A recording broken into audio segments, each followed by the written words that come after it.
know, get to sit dressing it.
Finances. This is always a good scripture to go to because it's in God's eternal word, and this is John who said in 3 John verse 2. It says this, beloved, I pray that you may prosper in all things and be in health, just as your soul prospers. I shared this yesterday that God's will for us is prosperity. God wants to prosper you. Do you believe for that? Yes. So it's not like coming raining on you automatically, but it's something you believe God. God wants to prosper you. You know, but the prosperity that comes from God affects us in every area. It's not just how much money, how much peso, how much ringgit you have, but it starts on the inside. It's something that it's a way of thinking. It's an attitude to life around you that you're believing day by day that God wants to prosper you. Amen. Yeah. A lot of people they believe they think that the money will just rain on them from heaven, but the Bible doesn't say that. You know, in Deuteronomy chapter 8 verse 18, Deuteronomy chapter 8 verse 18, it says this: you shall remember the Lord your God, because it is He who gives you the power to get wealth. Say, I have the power, to get wealth. That He may establish His covenant which He swore to the fathers as this day. You know, and the fathers that is mentioned here is Abraham, Isaac, and Jacob. Now let me ask you a question. Was Abraham a prosperous guy? Yes. The Bible says, it doesn't say he was rich. The Bible says he was very rich. What does it mean to be very rich? That means you have abundant supply. Abraham. Isaac, was he prosperous? Yes. Yes, he was. Jacob, by the way, Isaac, he sowed in the land of the famine and he reaped 100-fold. And Abraham, Isaac, Jacob, was Jacob prosperous? Yes. Laban, which he worked for, he was jealous because he was so prosperous. So God revealed Himself, the God of Abraham, Isaac, and Jacob. Amen. We need to get that revelation inside of it. And here it says, He gave you the power to get wealth, that He may establish His covenant, that He may confirm His covenant. That's actually what this word means. He confirming the covenant which is so So God spoke over Abraham and said, I will bless you and make you a blessing. The reason God blesses us, that He wants us to be a blessing. Amen. That's God's plan. God wants you to be a blessing. And when you are in a position of overflow, that's when you can be a blessing, also financial to others. How many believing for that? So we're going to take up an offering. This is part of our worship. It's not like we are finished with worship, because we're going to continue on. I think we're going to have communion also in a moment. But this is also part of the worship. So we are not coming with some sad stories tonight. We're not crying and we are going under if you don't give. No, but it's a voluntarily. Some churches, downtown has been a part of that kind of church where they force people to give time, right? They force. In Doxa we don't force anyone. But when you get a revelation of the principle of sowing and reaping, you want to give because you want to be part of that. Because without sowing, there will not be a harvest. So when you sow and you give, there will be a harvest. How many want harvest? Amen, yes. Yeah, half of you want that.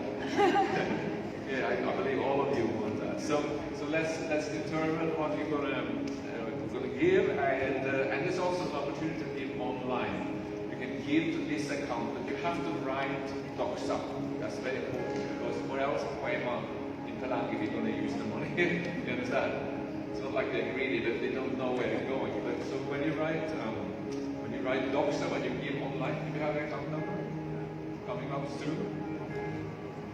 There you can also give online, because a lot of people don't carry cash after COVID.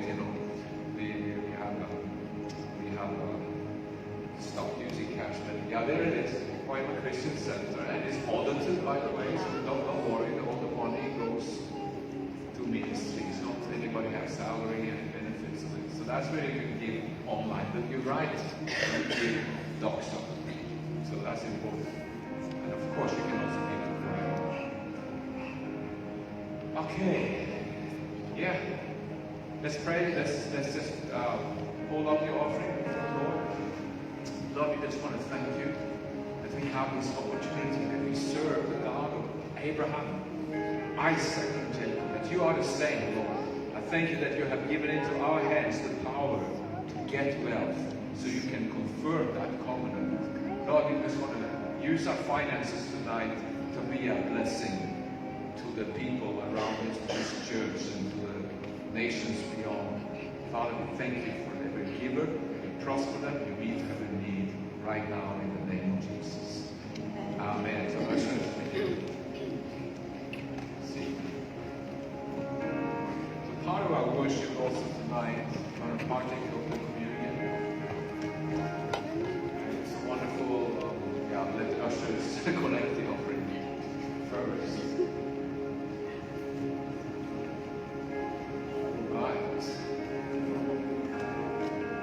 Thank you for your giving. We really appreciate it.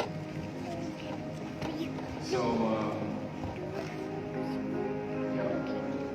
so we're gonna, I think you can distribute the elements at the same time. Just right now. I think all of you know 1 Corinthians 11. I think, yeah, you can.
1 Corinthians 11:23, scripture that we like to read for you.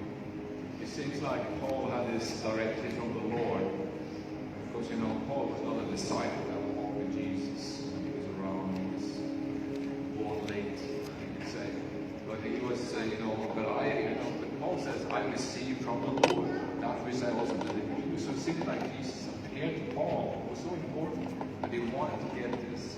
And that's why it's important for us. But I received from the Lord, verse 23, and also delivered to you that the Lord Jesus, on the same night in which he was betrayed, he took bread, and when he had given thanks, he broke it and said, Take, eat, this is my body, which is broken for you. Do this in remembrance of me. In the same manner, he also took the cup, saying, This cup is the new covenant in my blood. This do as often as you drink it, as a remembrance of me. As often as you eat this bread and drink this cup, you proclaim the Lord's death till he comes. This is what I love with this portion here, that we are actually proclaiming something. We are proclaiming something before heaven. We are proclaiming something before people. And we are also proclaiming before the hell and the devil and the demons that we belong to him, that we partake of the Lord's table. And there's something powerful. It's not just a symbol, but there is something that is happening. Now, we don't believe in the doctrine of that it literally becomes the body and the blood of Jesus. That's error. That's heresy. That's wrong doctrine. That's very important. That's superstition. You know, we are not superstitious, but there's something more to this than just a symbol. There is something that happened. There's so many testimonies of people who have received healing through communion, because the body of Jesus was broken for us. So this is what we do. We are proclaiming the Lord's death. Everything that Jesus did for us. He paid the penalty for our sin. He took our sickness upon himself. He even became poor so we could become rich in every area like they talk about. So as often as you eat this bread and drink this cup, you proclaim, you declare the Lord's death until he comes. That's a powerful truth. And let us just hold on to bread here. Lord, this represents the body that was broken. Anybody needs to receive healing? Anybody believing God for healing tonight? Amen. Yeah, anybody here really believe I need healing in my body? Amen. Yes. You know, I believe you can receive healing right now. I rebuke sickness in the name of Jesus. And I speak healing and health over your body. In the name of Jesus. Lord Jesus, I thank you for your body that was broken for us. Broken for us. And we are so thankful. And now we partake of a healthy body. In the name of Jesus. Amen. Let's partake.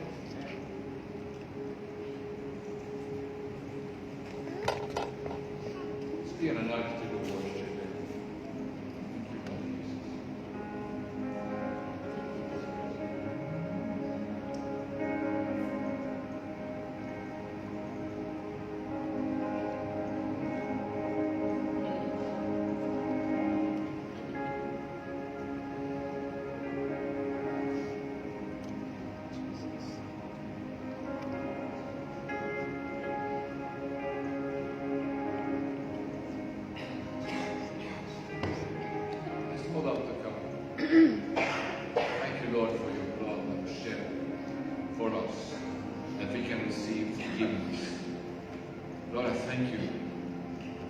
Still speaks.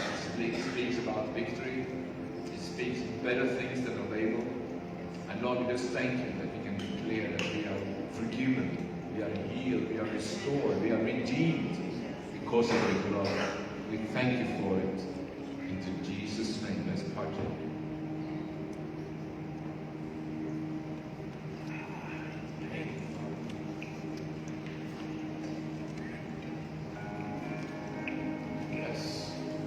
Are you comfortable in your chair? Amen. Good. You know, we are so glad that you serve God faithfully. And feel free to come up and share what God has put in your heart. Welcome, Danda.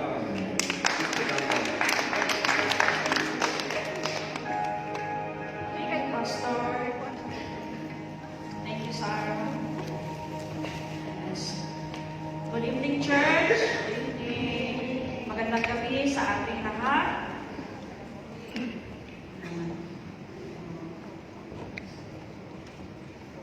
Ako ang inyong Ate Dandan, ang inyong likod ngayong gabi.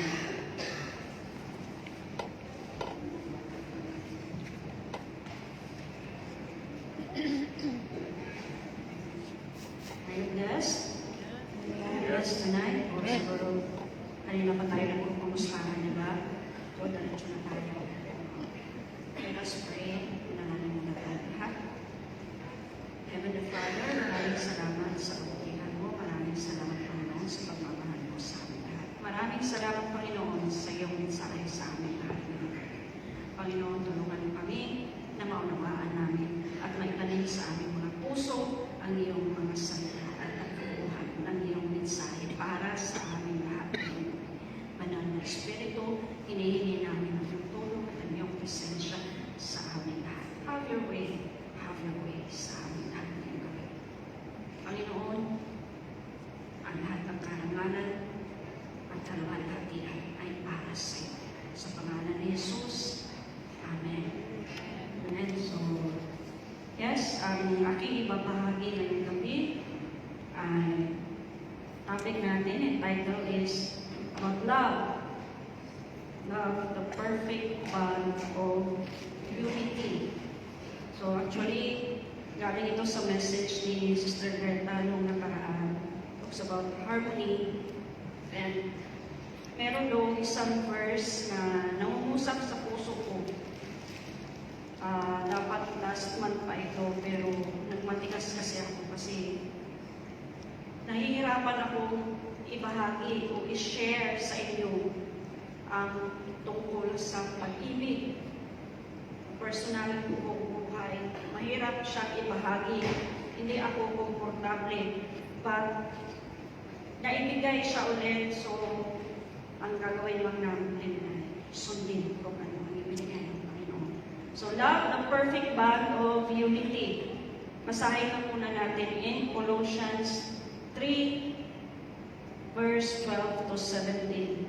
Ito yung karakter ng bagong tayo na naniniwala kay Jesus, na tumanggap kay Jesus. Ito yung bagong karakter natin. So, basahin na muna natin.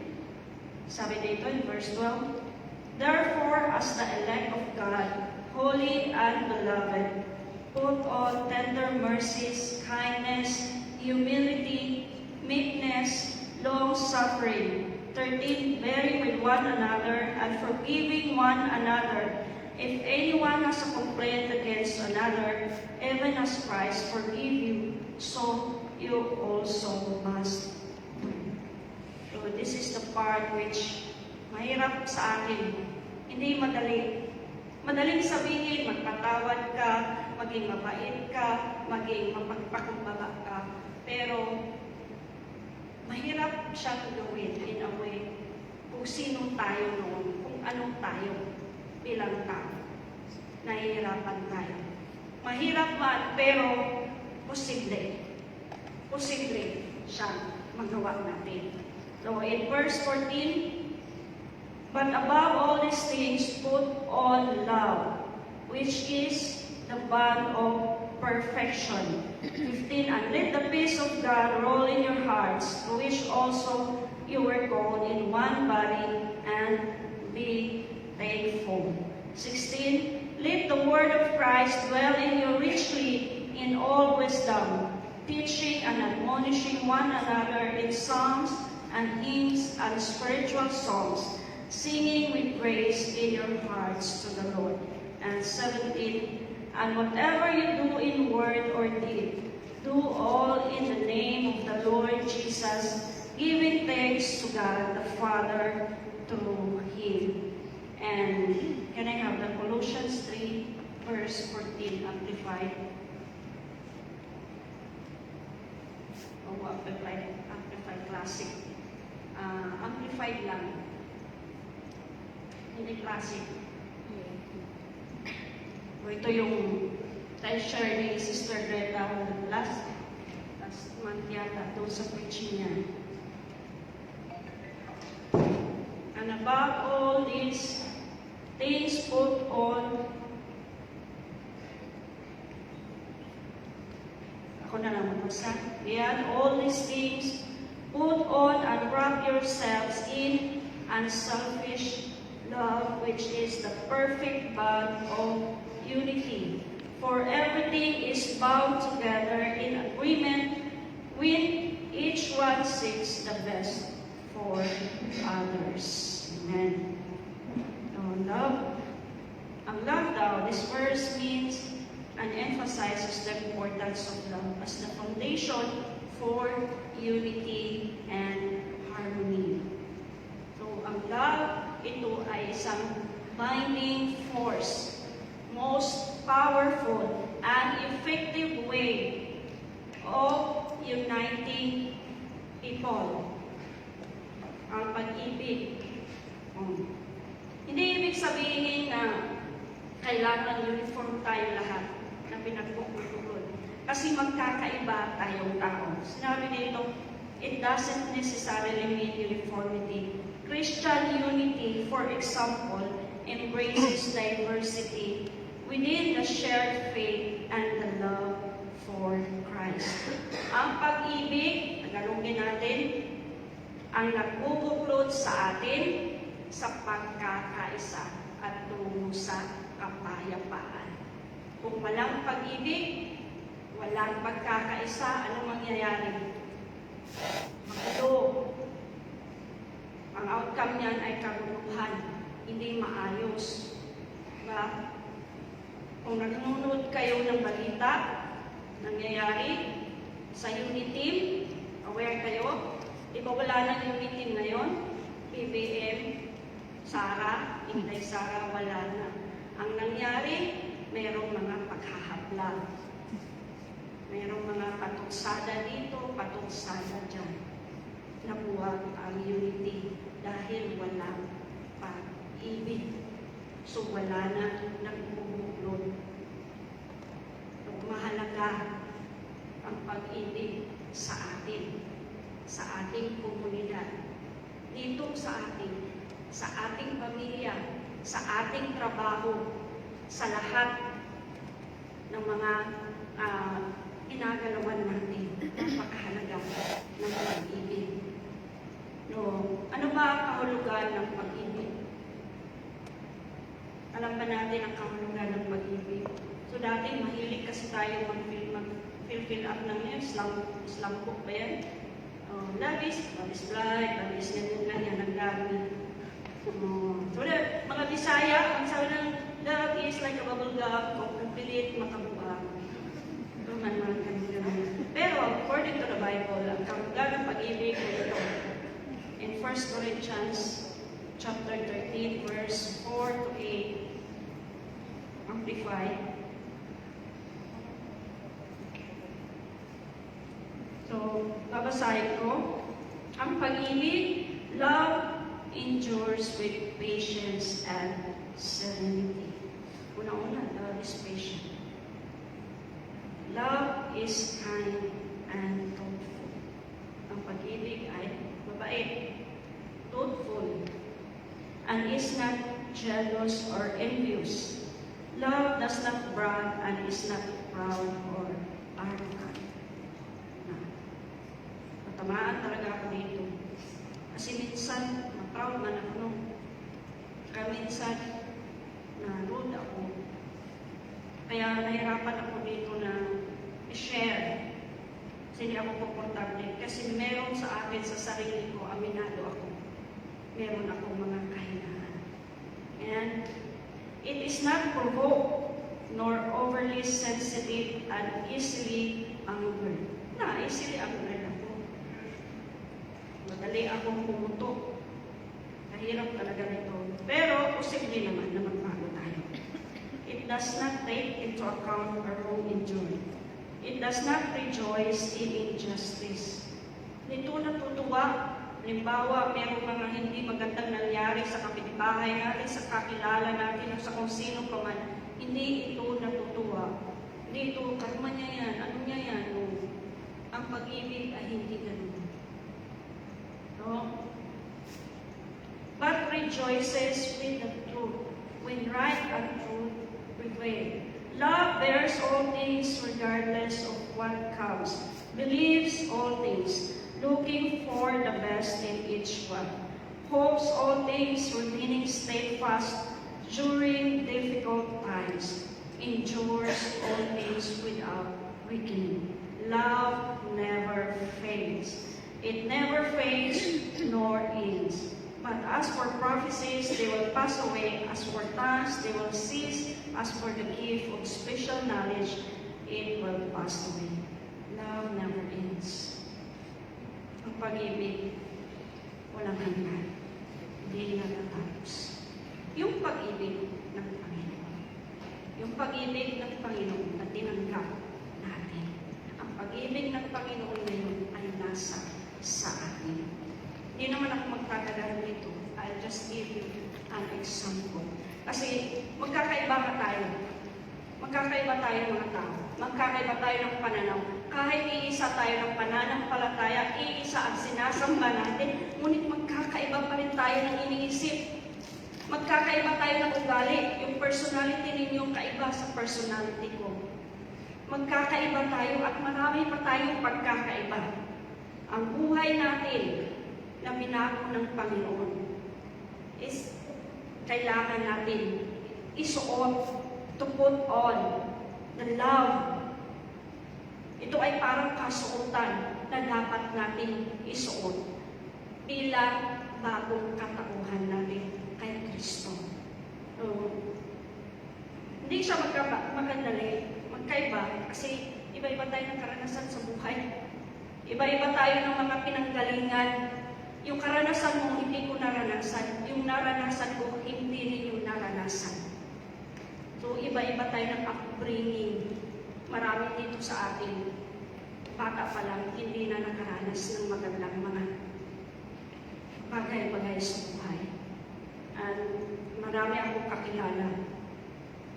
Yung lumaki sila na nakakalungkot isipin. Hindi naranasan ang isang healthy and happy childhood. So, medyo, ako na, magkakaiba tayo. Kaya, isuot natin yung pag-ibig para magkaroon tayo ng pagkakaisa. Magkaroon tayo ng pagkakaunawaan sa isa't isa. Magkaroon tayo ng kaayusan dito sa ating komunidad. Yung example ito, sa poema, nag-volunteer ako na mag-serve sa mga bata, magturo sa mga bata. Assist lang naman ako doon. Nung time, nung last na turn namin na magturo, naghahatid kami ng isang teacher doon. So ako yung makikipaglaro sa mga bata, ako yung mag-i-introduce sa kanila sa story, and ako yung magpapa-settle down sa kanila. Siya ang toka niya, mag-play ng video, magtuturo sa kanila sa kanilang memory verse.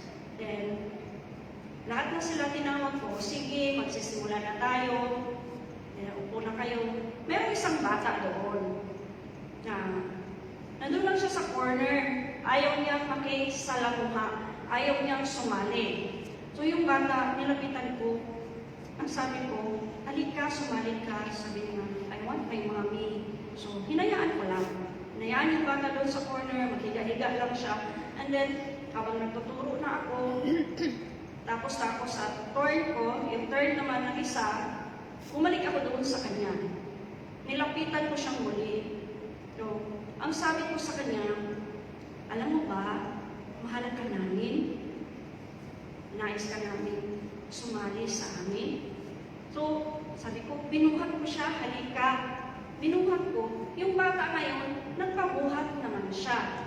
So, binuhat ko siya, kumuha ako ng upuan, umupo kaming dalawa doon, at nag-join kami. Nag-recite kami ng memory verse. And after a while, yung bata umalis sa kandungan ko. Pag alis niya ng kandungan ko, humila siya ng upuan at umupo at nag-participate. See, sa mga bata pa lang, meron ng ganun. So, kung hindi natin isusuot ang pag-ibig ng Panginoon na natinanggap natin sa Kanya, ang short lang naman yan is yung tinanggap natin, show the love that we receive from God to others. Bata man yan o matanda. Ano man ang kasarian niyan, ipakita natin sa kanila yung pag-ibig ng Diyos na nasa sa atin. Yun yung bata ngayon, nag-join na. Naalala ko kung paano yung the lost sheep, yung shepherd, pinakawalan yung kanyang mga tumpay, pinastol, ngayon pauwi na, 1, 2, 3, 4, 5, 99, kulang ng isa, nawawala, naliligaw ng isa. So ang shepherd iniwan ng 99, inanap yung nawawala sa sheep. Ganun ang Panginoon. Ganun ang pagmamahal ng Panginoon. Kahit ano pang ginawa natin, kahit naligaw pa tayo ng landas, kahit nagkamali pa tayo kung ano ang karamihan ang nagawa natin sa buhay, ang pag-ibig ng Panginoon ay walang hanggan. Amen? Amen. Walang hanggan. Ang pag-ibig ng Diyos na tinanggap natin ay mapagpatawad. Kaya dapat din natin ipakita, ipanama ang pag-ibig na mapagpatawad sa ating kapwa. Ang pag-ibig ng Diyos ay mabuti.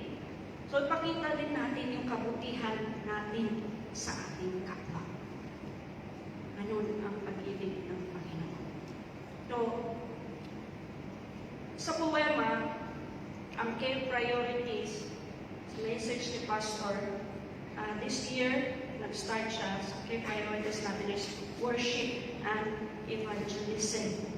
And nabanggit niya doon, we as worshiper of God are carriers of God's presence. Now, ano ba ang Panginoon? Kung nakinig kayo, last week, nandito kayo, God is love. Therefore, tayo din ay carrier ng pag-ibig. Amen?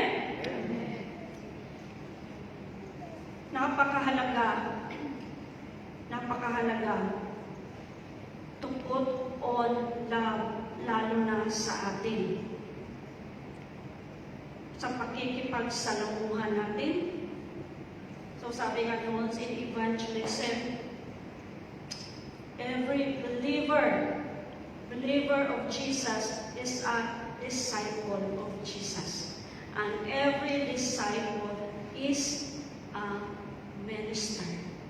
Now, kung hindi mo isinuot ang pag-ibig sa iyong sarili, mahirap, hindi madali ang mag-minister.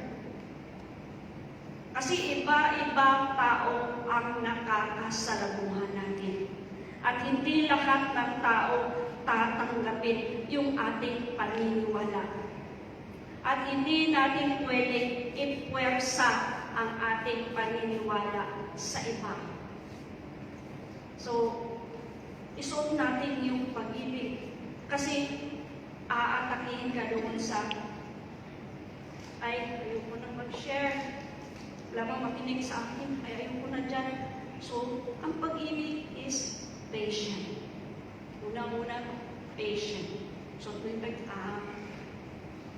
okay lang, magpapatuloy ako. Baka ngayon, hindi pa yan nakikinig. Baka next week, bukas na ang puso niya para makinig. Or baka next month, bukas na ang puso niya para makinig at tanggapin ang salita ng Panginoon. So, in my experience, sa life group, mga life group, during lockdown, mga ilang taon na ba? 4 years. Hindi madali church. Nag-umpisa ako sa life group na walang alam kung paano mag-share ng salita ng Diyos. So, noon hindi kami allowed pumunta ng Silangor. Kailangan KL ka lang. Silangor ka lang. But, merong inuutos ang Panginoon. So, pumupunta kami, nakikitulong kami kila, Mas Janet. Wala si Janet? Oo, doon. Kila Janet, Nakikitulong kami kila Janet kasi doon kami nagla-life group and Pilangi. Maraming salamat sa kanila at buong puso nila kami tinanggap. Not only us, but pinatuloy nila ang salita ng Panginoon. Pero hindi lahat ganyan. Na-experience ko during life group, hindi ka pinapansin. Malamig ang pakikitungo nila sa amin. So, in my part, ako, sunod kong pag-ibig ng Diyos, kailangan okay lang to. Pero naaawa ako doon sa kasama ko. Kasi di man sa nagre-reklamo, pero nakakaawa siya, nakaka-feel siya na hindi siya tinatanggap.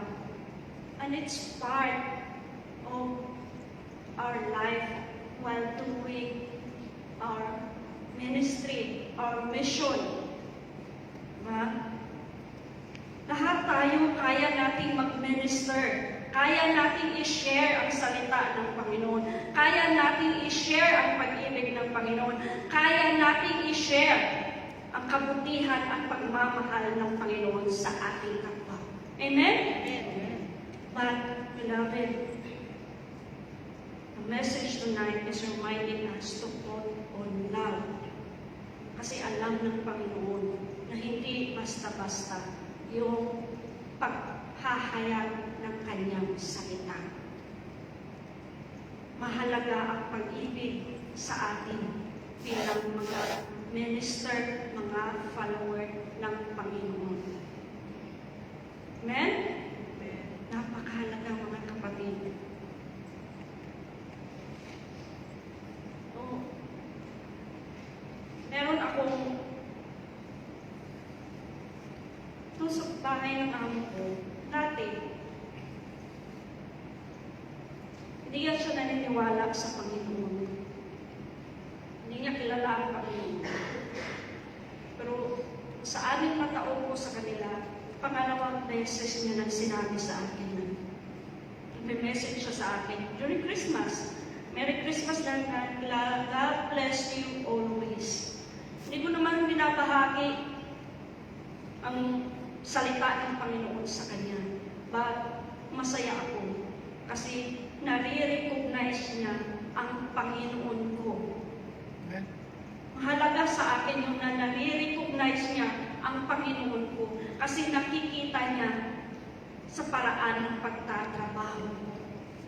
Hindi mo kailangan mga kapatid na kahit sa amo mo, ganito, ganyan, i-share. Yes, i-share natin. Pero may mga tao na ayaw, na hindi naniniwala. Ipakita lang natin sa kanila kung ano ang katangian ng Panginoon. Ang Panginoon ay pag-ibig, ay mabuti. Ang Panginoon ay hindi sinungaling. So, ganun lang ang paraan ko sa trabaho ko.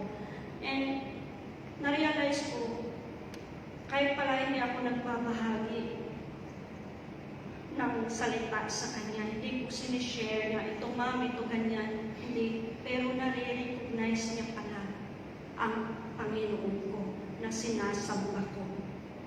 Yung mga bata sinasabi pag nakikita nila yung kwintas ko, "Oy, auntie, that's a cross." Sabi ko, "Oo, cross ito. That's Jesus." Sabi ko, saan kaya nila natutunan na si Jesus daw yun? You know, auntie, he is dead. And all his family are dead. Sabi ko, Jesus is alive. Nagganon ang bata. Ang Panginoon ay buhay. Naniniwala ba tayo ng Panginoon ay buhay? Yes. And napakahalaga yun ng Panginoon ay buhay. Meron ako i-share ng picture. Meron ba yung picture?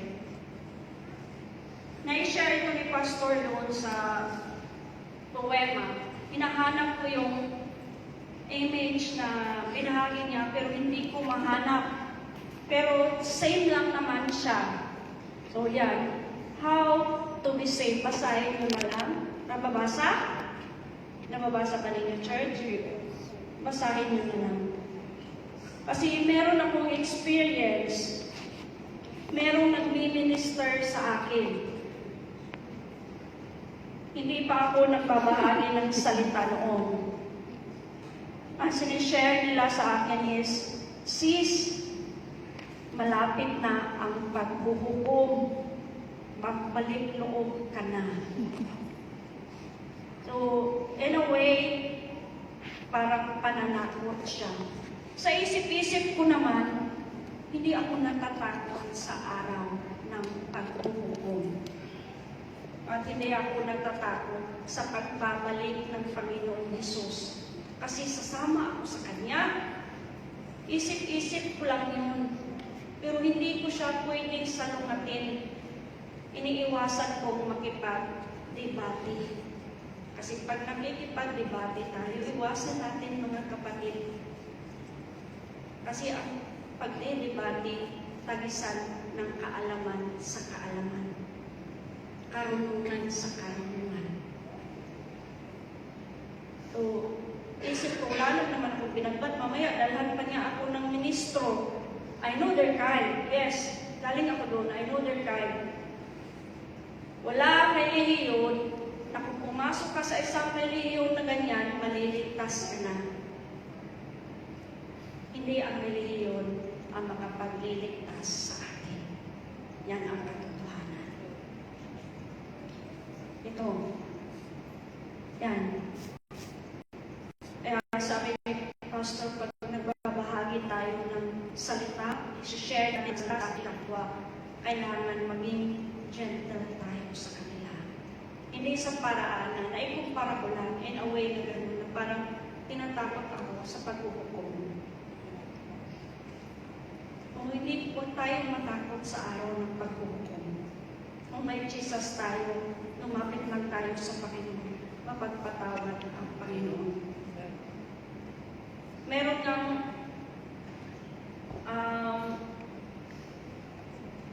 sandali na. Malapit na akong matapos. Gusto ko lang i-share ito na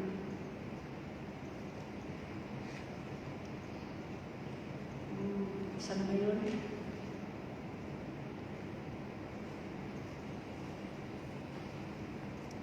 Ito. Kasi napakaganda na ano yan. It's a quote from Oscar Wilde. Hindi ko maano. Ang sabi sa quote is, every saint has a past, and every sinner has a future. Lahat ng mga santo ay mayroong nakaraan. At lahat ng mga makasalanan ay mayroong kinabukasan. Nasa sa atin ang desisyon.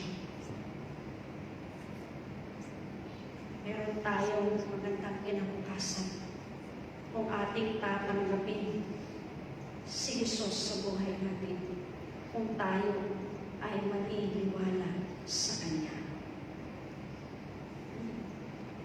So, hindi madali i-maintain ang pagkakaisa sa isang komunidad. Kailangan natin ng pag-ibig. At higit sa lahat, paigtingin natin ito.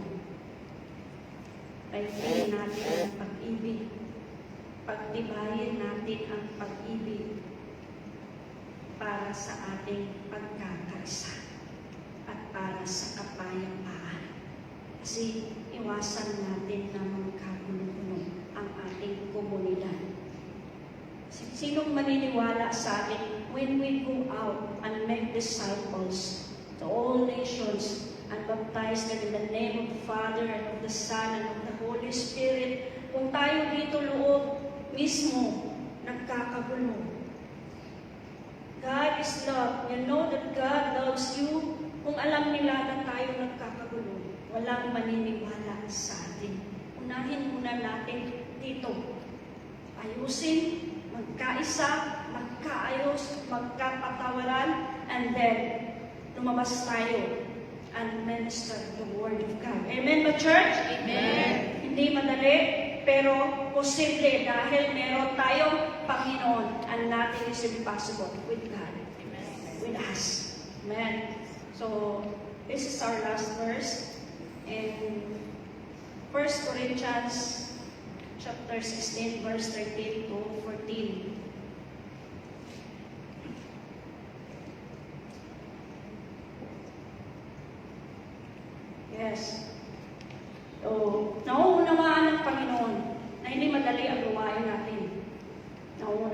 Sabi ng sumulat nito ng Apostle Paul na hindi madali ang gawain natin. Pero this is an encouragement for us. Sabi sa salita, watch, stand fast in the faith, be brave, be strong. Let all that you do be done with love. Lahat ng ating gagawin ay gawin natin sa ngalan ng pag-ibig, sa pag-ibig. Yes. I hope, mga kapatid, na may tanim sa ating mga puso, sa ating mga isipan, ano man ang gagawin natin sa ating buhay, ano man ang gawain na nakaatak sa atin, nakaatas sa atin, ano man ang mga gawain na naibigay sa atin, gawin natin ito ng may pagmamahal. Kasi kung gagawin lang natin ito out of responsibility or anything na ano man yan na mabibigatan tayo, and ang magiging resulta is reklamo. Magre-reklamo tayo. But, pag ginawa natin ito dahil sa pag-ibig, merong kasiyahan sa puso natin. Merong kapayapaan sa atin. Amen? Amen. So, I hope meron tayo natutunan ngayon. Hayaan natin na salita ng Panginoon siyang mangusap sa ating lahat. Yes. Tayo tapos na, maaari pa tayo tumayo lahat at tayo ay umawit ng papuri sa ating Panginoon.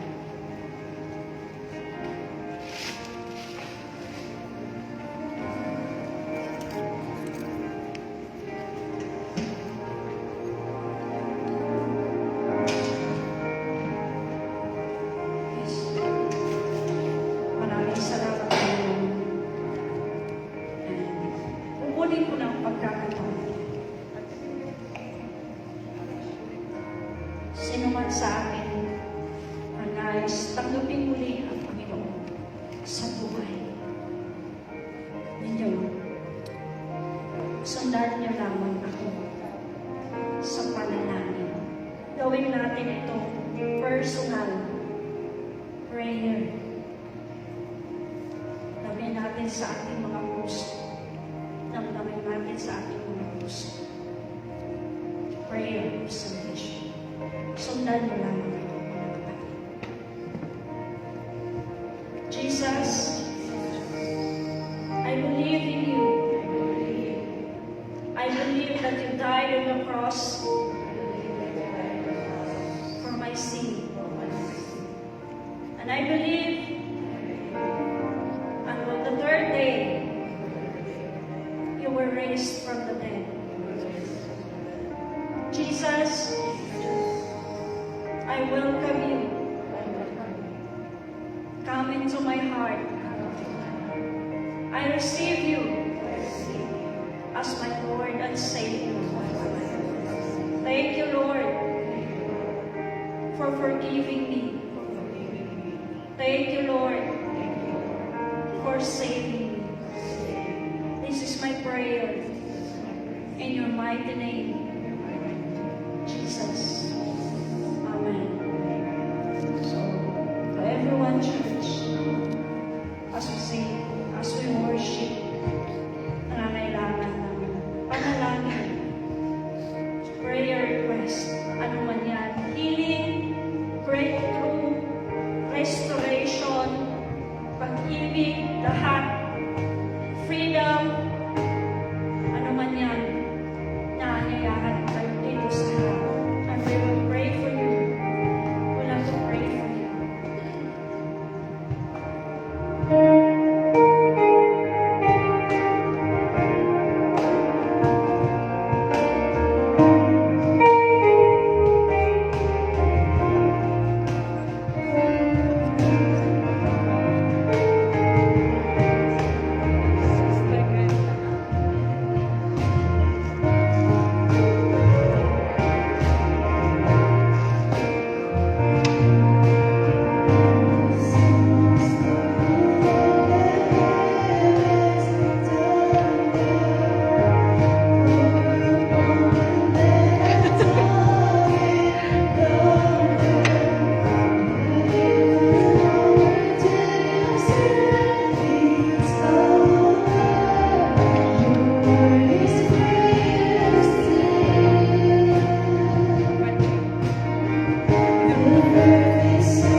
Ay,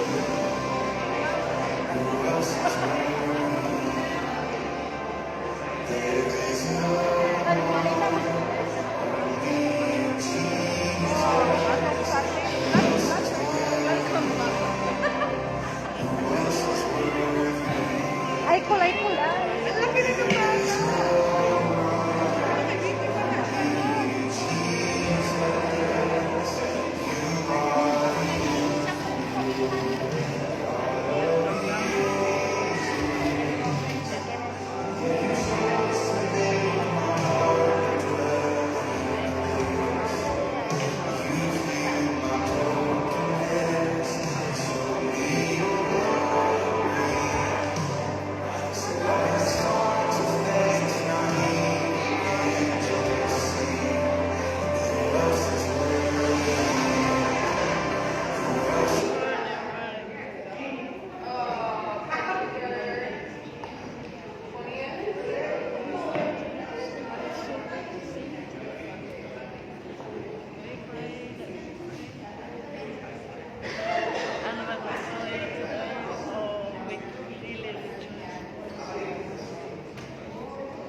Excuse me.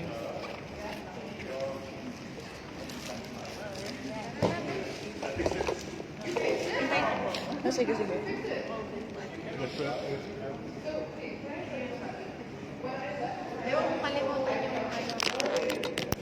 Sige, be.